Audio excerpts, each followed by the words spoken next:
샬롬, 반갑습니다. 오미크론 확산 속에서 힘겨운 시간들이지만 우리 주님으로부터 오는 평강과 기쁨이 있으시길 축원합니다. 현재 러시아와 우크라이나는 전쟁 중인데요. 나라와 나라 간의 전쟁에 관해서 요한계시록에서는 둘째인으로 설명하고 있습니다. 둘째인을 떼실 때에 내가 들으니 둘째 생물이 말하되 오라 하니 이에 다른 붉은 말이 나오더라. 그 탄 자가 허락을 받아 땅에서 화평을 제하여 버리며 서로 죽이게 하고 또 큰 칼을 받았더라. 아멘. 러시아와 우크라이나 전쟁, 러우 전쟁을 마태복음 24장에 비추어 보면 아직 세상 끝은 아니나 세상 끝으로 가고 있는 상황들이라 볼 수 있습니다. 난리와 난리 소문을 듣겠으나 너희는 삼가 두려워하지 말라. 이런 일이 있어야 하되 아직 끝은 아니니라. 민족이 민족을, 나라가 나라를 대적하여 일어나겠고 곳곳에 기근과 지진이 있으리니 이 모든 것은 재난의 시작이니라. 아멘. 마지막 때의 징조들 중 하나가 바로 전쟁입니다. 그리고 지진을 비롯한 천재지변, 기근과 식량 문제, 인플레이션, 세계 경제 공황 등으로 많은 어려움을 겪게 되는데요.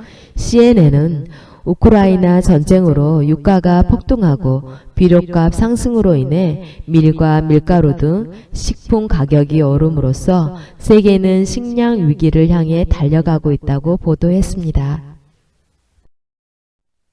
우크라이나가 왜 이렇게 전쟁을 당하고 있는 것일까요? 우리는 러우 전쟁을 통해 하나님께서 이 시대를 향해 말씀하시고자 하는 것이 무엇인지를 깨달아야 합니다. 함께 생각하며 하나님의 메시지를 발견하는 귀한 시간 갖겠습니다.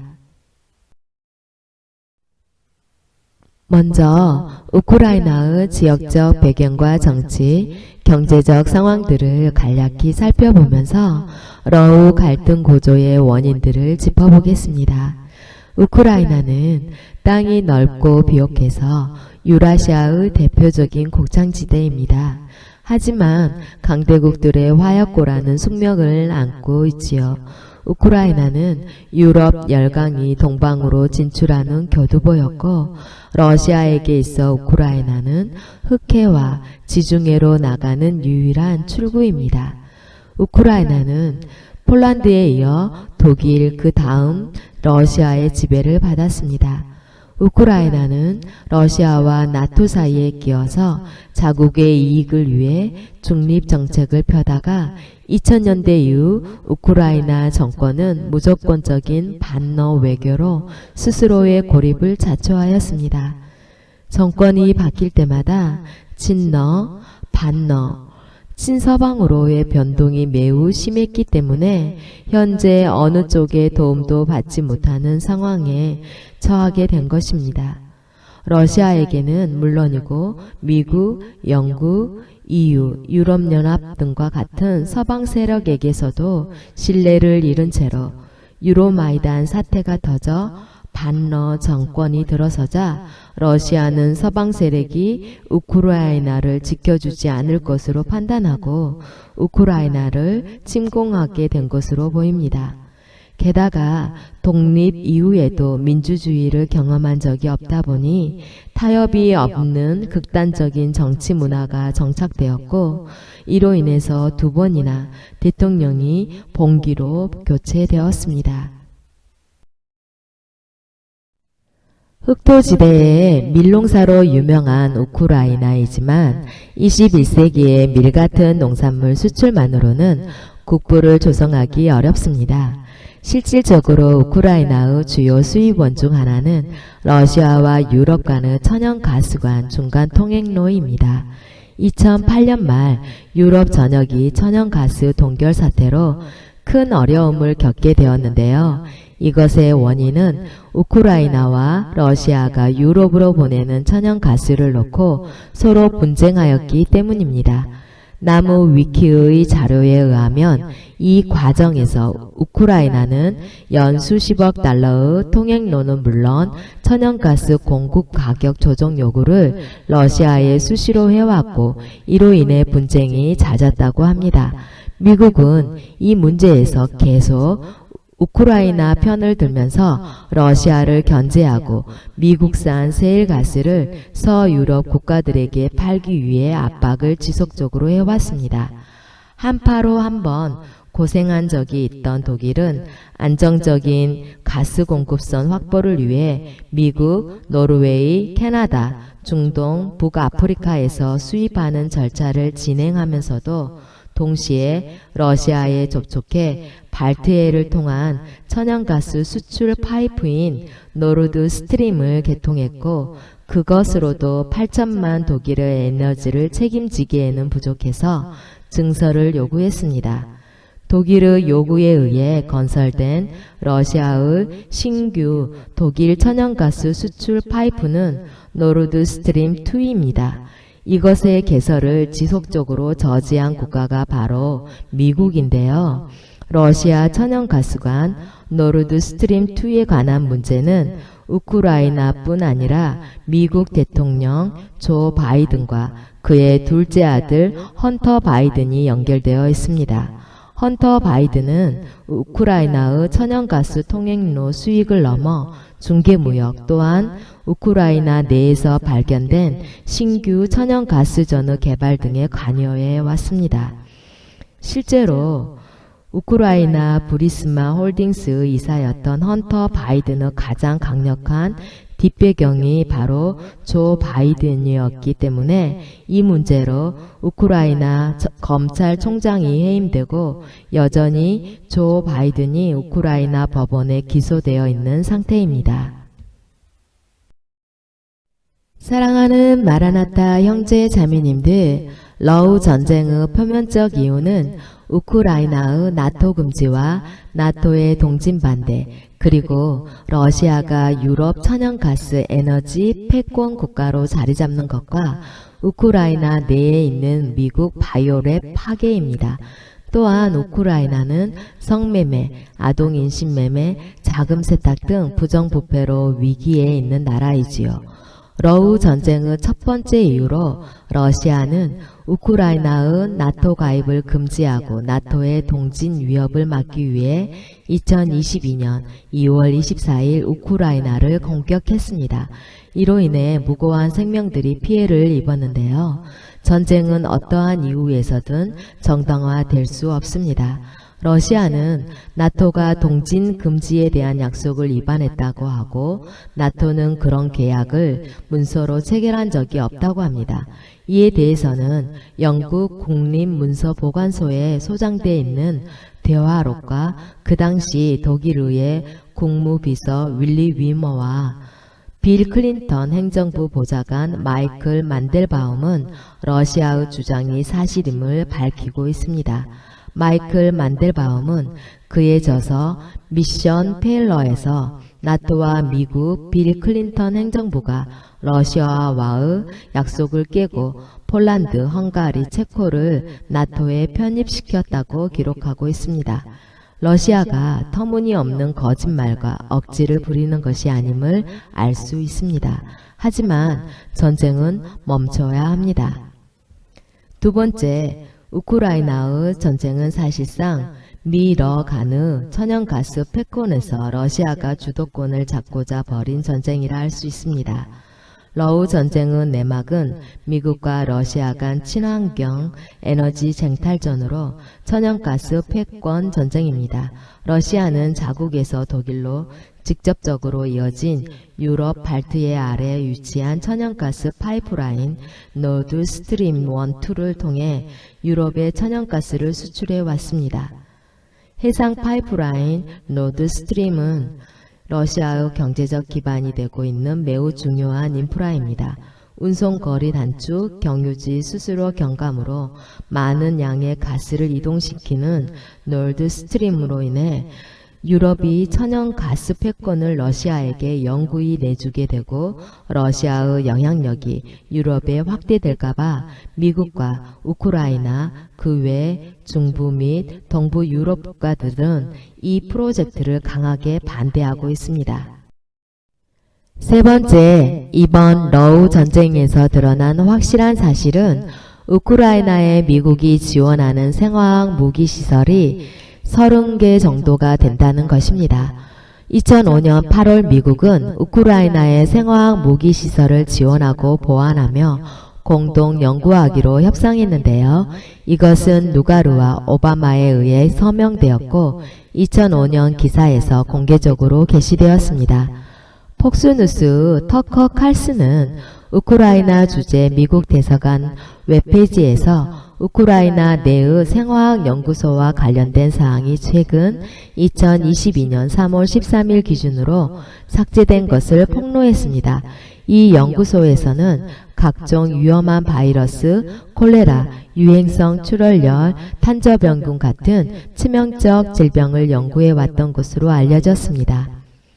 미국의 생화학 연구소가 우크라이나 30곳에서 활발히 진행되고 있는 가운데 이번 러시아의 공격으로 미국은 때 아닌 비상이 걸린 것입니다.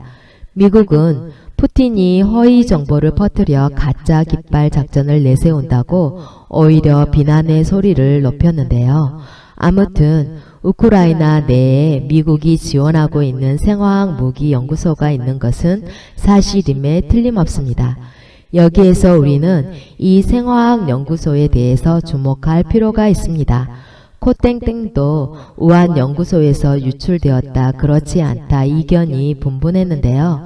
과연 인류의 질병 통제와 생명, 의료 보건을 위해 이런 연구를 하는 것인지 아니면 그들만이 노리고 있는 그 무엇이 있는지 우리는 합리적인 의심들을 반드시 해야겠습니다.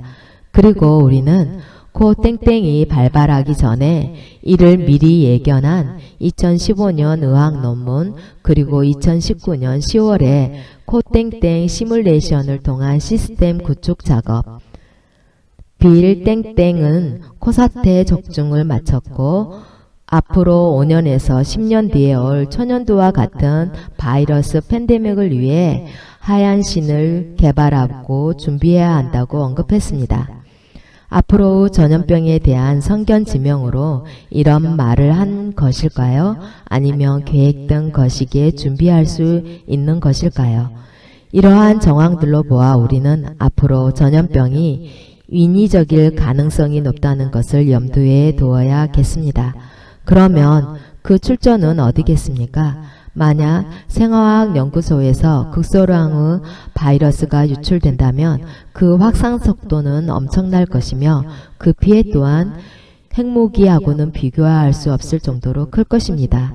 이번 코땡땡으로 많은 사람들이 어려움을 당하고 심지어 목숨을 잃은 사람들도 많습니다. 이런 반면 이익을 본 사람들은 누구입니까? 우리는 순수하고 진실되게 살려고 노력하나 세상을 움직이는 거대한 자본가들과 일명 딥스, 글로벌리스트들은 결코 순수하지 않다는 점이 문제입니다. 사랑하는 마라나타 형제 자매님들, 하나님께서는 왜 우크라이나에게 이 전쟁을 허락하셨을까요? 전쟁 도구로 왜 러시아를 그리고 푸틴을 사용했을까요? 전쟁으로 건물들이 폭파되고 불살라지고 사람들이 죽고 도망가고 아수라장이가 된 우크라이나. 하나님께서는 우리에게 무엇을 말씀하시고자 하는 것일까요? 만약 우크라이나 전쟁이 일어나지 않았다면 그곳에 미국과 연결되어 있는 생화학 무기 연구소가 30곳이나 있었다는 사실조차 우리는 몰랐을 것입니다. 하나님께서는 이것을 통해 만천하에 드러나게 하셨는데요. 우리는 전염병에 대한 인식을 이제 자연 발생적에서 인위적 조작에 의한 것이라는 전환이 필요합니다.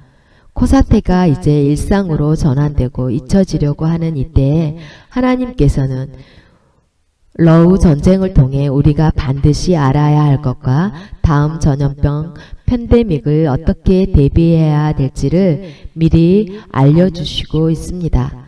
이제 우리는 세상을 악하게 만드는 세력이 누구인지 훤히 보아야 하며 아울러 하나님의 피난처가 어디에 있는지를 밝히 보아야 합니다.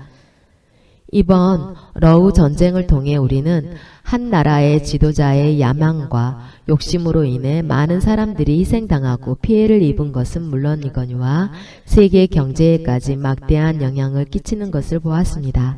지도자 한 사람의 올바른 가치관과 세계관이 얼마나 중요한지를 깨닫게 됩니다. 아담 한 사람으로 인해 온 인류는 죄에 빠지게 되었고 사망에 이른 것처럼 푸틴 한 사람의 잘못된 선택으로 지금 희생당한 사람들이 얼마나 많습니까? 이와 반대로 예수 그리스도 한 분으로 말미암아 온 인류는 죄에서 구속되어 영생을 얻게 되었습니다. 푸틴이 이제라도 뜻을 돌이킨다면, 그리고 나토와 미국이 그동안 러시아와의 약속을 지키지 않았던 것을 인정하고 러시아에게 정식적으로 사과를 하며 국제적 타협의 시간을 갖는다면 우크라이나에 보다 빠른 평화의 시간이 도래하지 않을까 하는 기대를 가져봅니다. 이번 우크라이나의 전쟁을 지켜보면서 자유민주주의는 그저 주어지지 않는다는 것을 다시 한번 느끼게 합니다. 우리나라도 그만큼의 피 흘림의 대가들을 치르고서 오늘날 이렇게 자유민주주의 국가가 된 것입니다. 우리는 믿음의 선조들의 죽음이 결코 헛되지 않도록 자유민주주의를 수호하고 자유민주주의의 열매, 복음의 열매를 맺어야겠습니다. 그동안 우리는 2년 남짓 코땡땡으로 인해 자유의 소중함을 한층 더 절실히 느꼈는데요. 하얀 신발 강요, 영업시간 제한, 사회적 거리두기, 예배 인원 제한 등 국민 스스로가 자기 결정권을 행사할 수 없는 사회적 분위기, 그야말로 한 번도 경험하지 못한 것들을 경험하게 되었습니다. 제20대 대통령이 선출된 이 시점에서 하루빨리 코로나 변종 바이러스가 수그러들고 과학적이고 타당 합리적이며 효과적인 전염병 관리 시스템이 구축되어 활기찬 일상이 회복되기를 손꼽아 기다립니다. 이제 정치 방역에서 벗어나 성령의 새바람이 불어오고 있습니다. 자유의 새물결이 출렁거리고 있습니다. 하나님께서 잠깐 숨 돌릴 수 있는 여유의 시간을 허락하신 이때 우리는 다음 팬데믹에 대해 믿음의 전략을 반드시 세워야 합니다. 누가 말했듯이 천연두 같은 무서운 팬데믹이 또 올 것인데요. 저들은 저들의 계획을 위해 준비할 것입니다. 우리는 어떠해야겠습니까? 부지런히 더 복음 전파에 힘쓰고 선교하며 믿음의 가정과 교회를 세우고 앞으로 전염병에 대해 하얀 신발에 대해서 어떻게 할 것인가, 어떻게 대처해야 할 것인가를 고민해야 합니다. 지금은 우리가 지난 2년 넘게 겪은 코땡땡에 대해 신앙과 전염병에 대한 정의를 내려야 할 때입니다. 교회와 교단은 전염병 팬데믹을 극복하기 위한 성경적 가치관을 반드시 확립해야 합니다.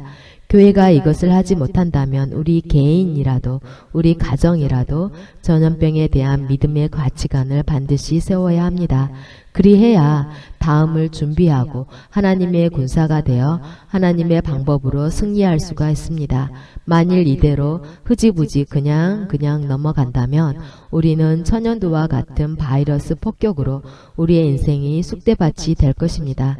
전염병의 직격탄으로 속수무책하여 우크라이나처럼 당하고 말 것인가, 아니면 지금부터 적들의 계략을 알고 하나님께 도움을 구하여 건강과 생활을 잘 관리하며 전염병으로 인한 죽음에 대해 두려워하지 않는 절대적인 믿음을 소유할 것인가, 우리는 결단해야 합니다.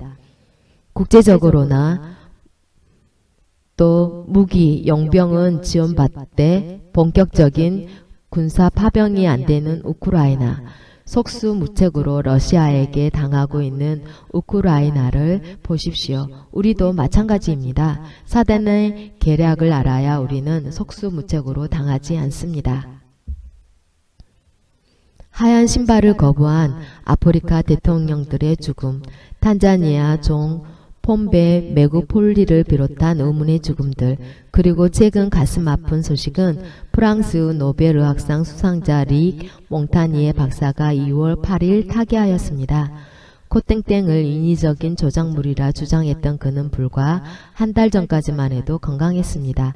1월 15일 그는 그린패스 반대 시위의 모습을 드러내 코땡땡 하얀 신에는 전략적으로 큰 오류가 있다며 하얀 신발은 우리를 보호해 주지 않는다고 말했습니다.